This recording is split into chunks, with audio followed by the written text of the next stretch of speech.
Hello my friends, today I'm going to give you some somatic exercises to help you get in touch with, embody, process, integrate anger.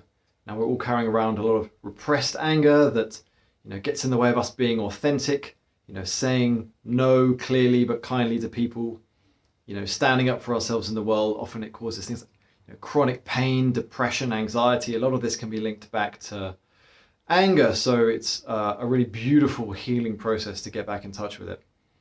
But it likes to move, and so we have to learn how to sort of really let it move in our bodies, and that's what I'm going to be doing today. So I'll give you a few very quick ground rules of how to prepare, then we'll go through some of the exercises, then I'll talk a little bit about the end about adding in your voice and sounds, and then also what to do with resistance. So let's jump into it.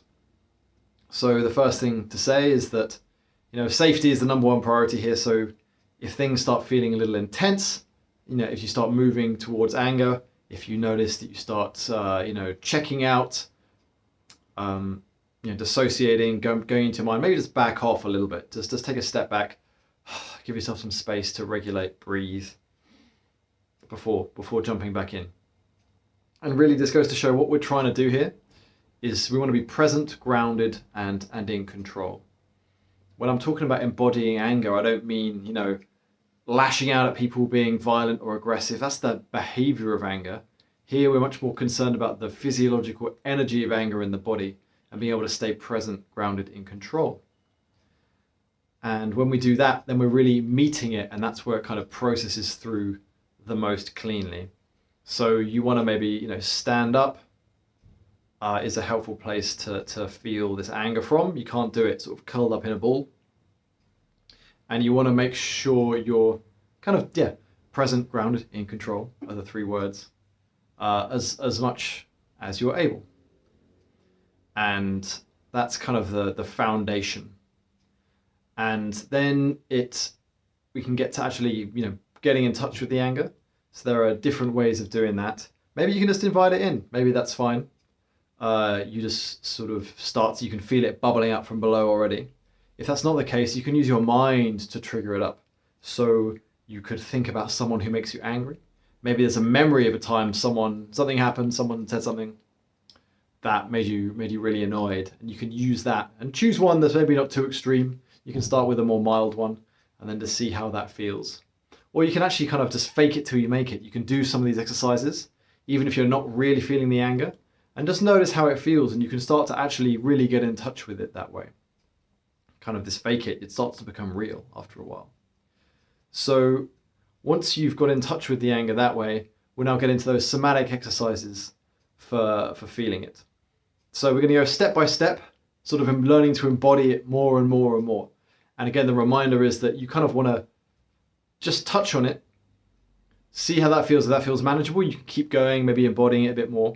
If it feels like you found an edge, it feels a little unsafe, you can just stay there for a while and then back off if things feel a little bit much. It's up to you to just go at your own pace here and intuit what's needed, what's right. So you start by, when you invite that in, you can feel some of the anger. Just notice where you're feeling it.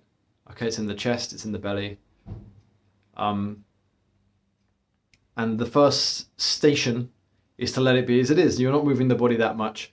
You're just letting that anger be anger, letting it vibrate with that frequency of anger within you. And just letting it be there. You can sometimes support this by also bringing in, just saying to yourself, okay, I'm angry.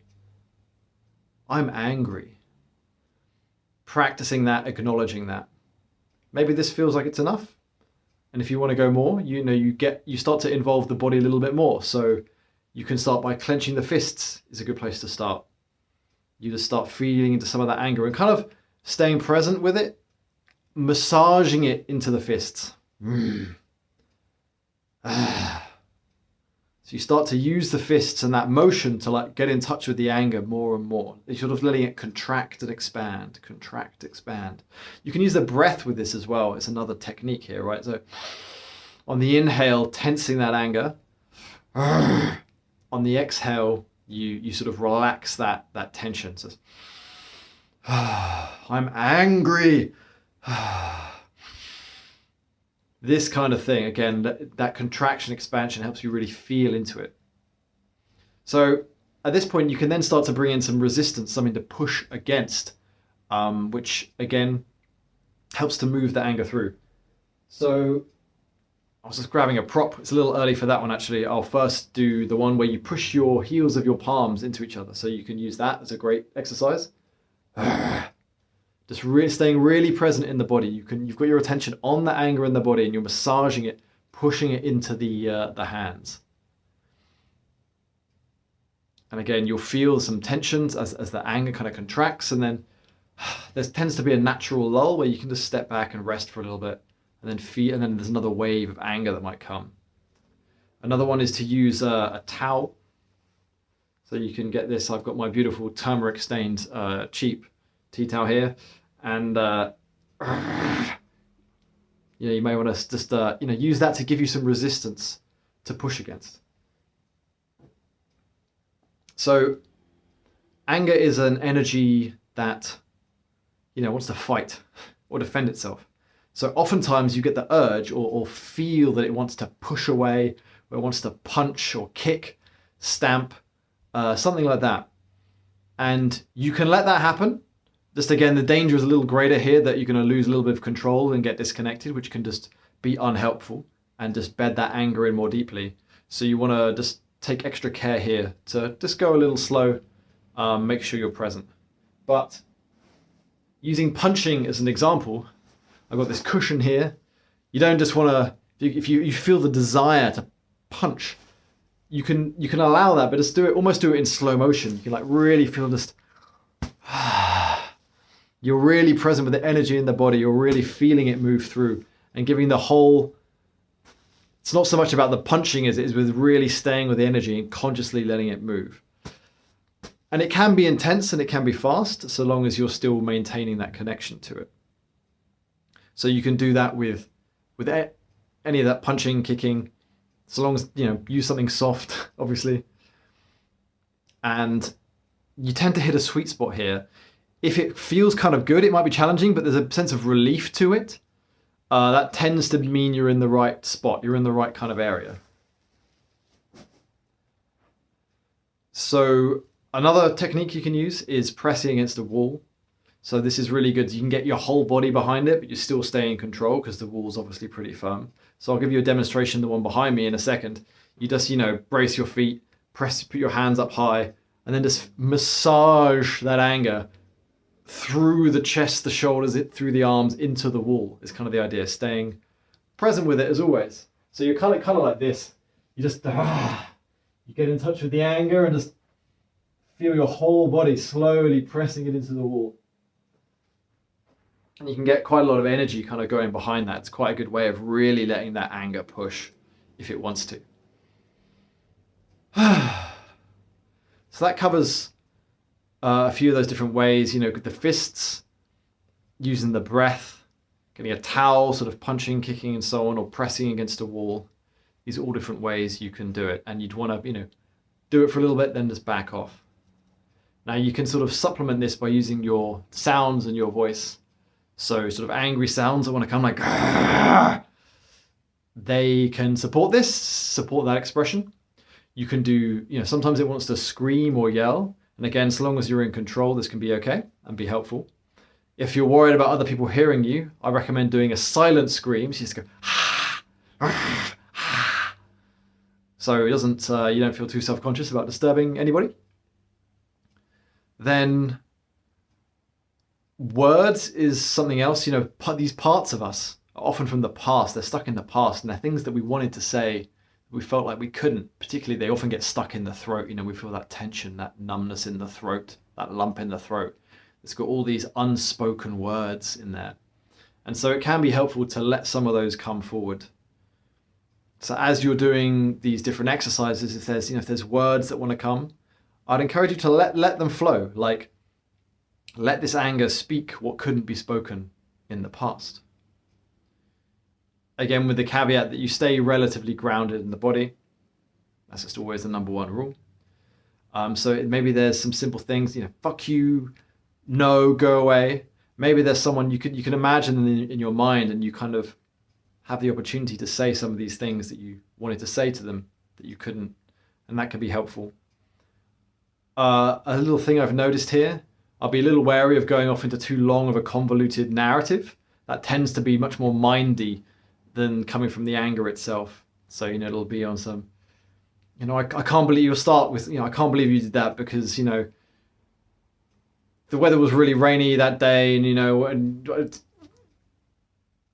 Man United just lost the football, so it wasn't the ideal time for you to kind of bringing out this kind of behavior. There's this kind of convoluted narrative, detailed thing. When the anger's speaking really truly, really honestly, it tends to be pretty short and sweet. It's just like, fuck off, no. You know what I mean? It doesn't.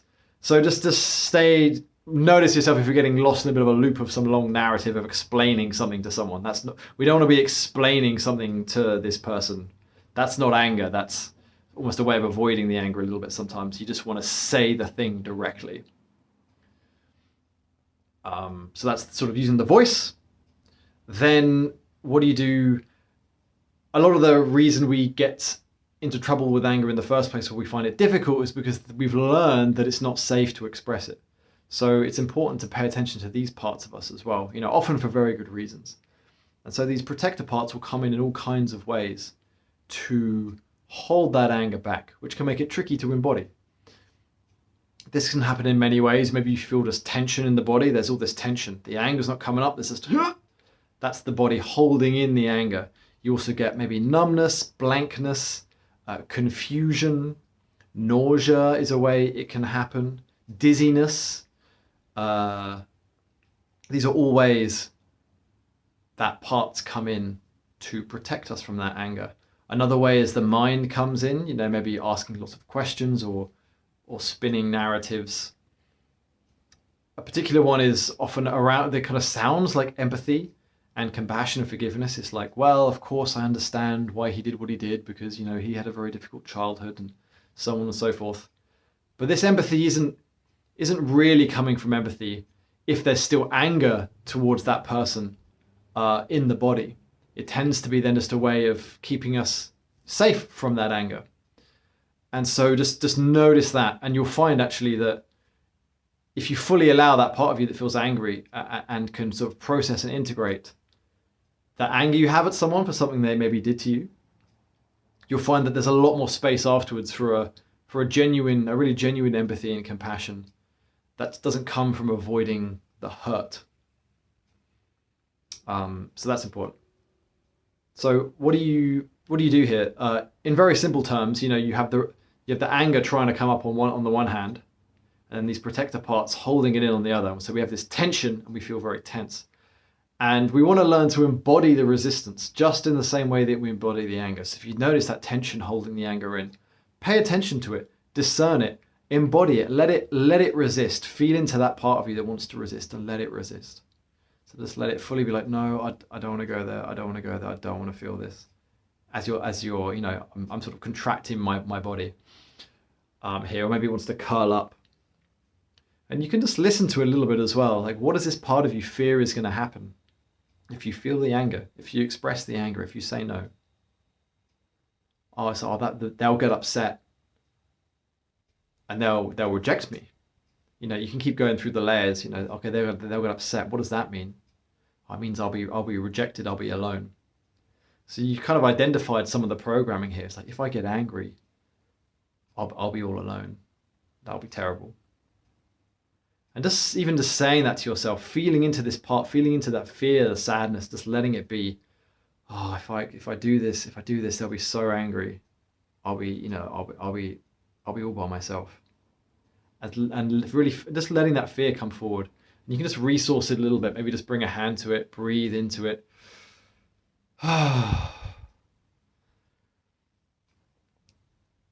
Just letting this resistance be as it is.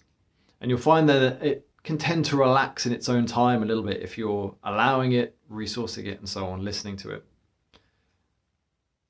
Then that sort of, in the space that's left behind, you can sort of lean into the anger again. There's a bit more space for the anger to come up, and then you can start to embody that.